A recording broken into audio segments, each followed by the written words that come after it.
கழகத்திற்கு மக்கள் கொடுக்கின்ற ஆதரவை பார்த்து திரு எடப்பாடி பழனிசாமி அவர்கள் என்னென்னமோ வளர்றார். 2 நாளைக்கு முன்னாடி ஒரு கூட்டத்தில் பேசுறாரு, திமுக காரன் யாராவது போன் நம்பர் கேட்டா கொடுத்துடாதீங்க. இதுதான் ஒரு எதிர்க்கட்சி தலைவருடைய பிரச்சாரம். தமிழ்நாட்டு மக்கள் நம்முடைய தலைவரை நோக்கி, திராவிட முன்னேற்ற கழகத்தை நோக்கி ஆதரவா நம்மளுடைய தமிழ்நாட்டு மக்கள் வர்றது பார்த்து அவருக்கு எரிச்சல் வருது. பாஜகவோடு இனி எந்த காலத்திலையும் கூட்டணி இல்லைன்னு சொல்லிட்டு அடுத்த மாசமே ஓடி ஒளிஞ்சு போய் 4 கார் மாறி போய் டெல்லியில போய் நல்ல கூட்டணி வச்சுட்டு வந்தவர் தான் திரு எடப்பாடி பழனிசாமி அவர்கள். இன்னைக்கு அது வெளில வந்துருச்சு. இன்னைக்கு ஒவ்வொரு நாளும் திரு அமித்ஷா அவர்கள் ஒரு நாள் சொல்றாரு கூட்டணி ஆட்சி தான் அப்படின்னு, திரு எடப்பாடி பழனிசாமி அடுத்த நாள் சொல்றாரு கிடையாது கிடையாது தனித்துவமான ஆட்சி தான் அப்படின்னு. இப்படி அவங்களுக்குள்ளேயே ஒரு ஒற்றுமை இல்லாத நிலைமை போய்கிட்டு இருக்கு. இன்னும் சொல்றேன், இவங்க 2 பேரும் போட்டி போட்டுக்கிட்டு இப்படி பண்ணிட்டு இருந்தாங்கன்னா தமிழ்நாட்டில் ஒரு தொகுதியில் கூட டெபாசிட்டை கூட வாங்காது அந்த கூட்டணி.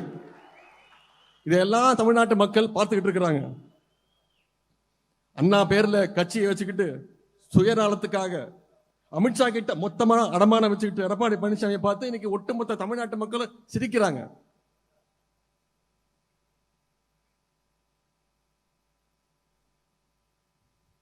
அதே மாதிரி 3 நாளைக்கு முன்னாடி திரு எடப்பாடி பழனிசாமி அவர்கள் அவருடைய பிரச்சாரத்தில் பேசுறாரு, இந்து சமய அறநிலையத்துறை சார்பாக கல்லூரிகள் கட்டலாமா, இது எவ்வளவு பெரிய அநியாயம் அப்படின்னு பேசியிருக்கிறார்.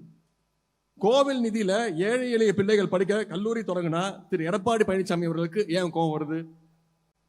இந்து சமய அறநிலையத்துறையே இருக்கக்கூடாதுன்னு சொல்ற பாஜகவோட கூட்டணி வச்சதுனால இன்னைக்கு எடப்பாடி பழனிசாமி அவர்களும் ஒரு முழு சங்கியா மாறி இருக்காரு.